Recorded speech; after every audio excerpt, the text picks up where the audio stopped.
So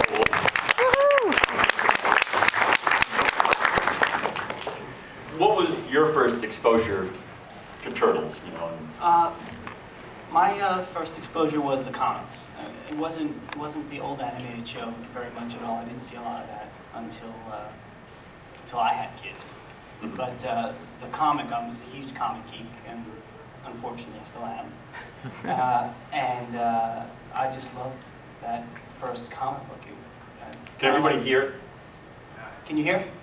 Kind of like what was being said in the documentary. It was just fresh and new and fun, and it was really a celebration of comics in a way that wasn't being done very much anymore. So that was my first exposure, and I fell in love with them.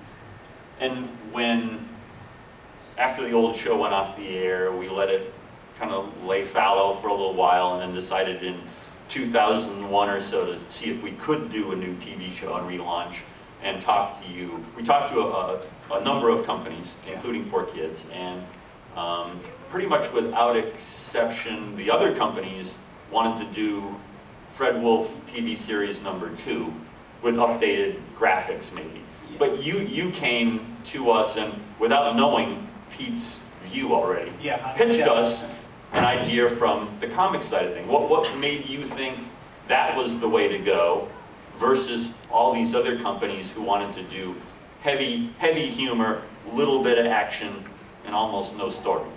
Again, it just goes back to the original comic. That's what I loved about the Turtles. And you know, a lot of shows were being developed and pitched by all those companies you speak of, and I didn't think you needed another TV series with a superhero team and their friends went to high school and Casey was on the football team and April was a cheerleader. I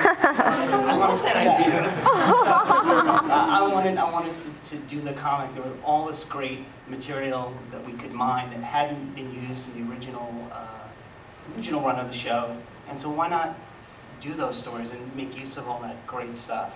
So those were the stories that we wanted to tell. And that was certainly music to Peter. Oh my God! Laird's What a great meeting that was. He just ate it all up. We had no idea. I just came in and said I want to do the comic book as much as possible and push that. And he was like, "Yeah, that's perfect." Was there champagne poured on your head? No, there was not. There was not. But after Lloyd and Pete came back from their. Pete likes to walk and talk, so you go on these long walks and talk about things, and then come back and say, Gary, find out a way we can do a deal with these guys, because they really want to do a show I want to see and be involved with. So we were fortunate enough to be able to do the business side as well as the creative side.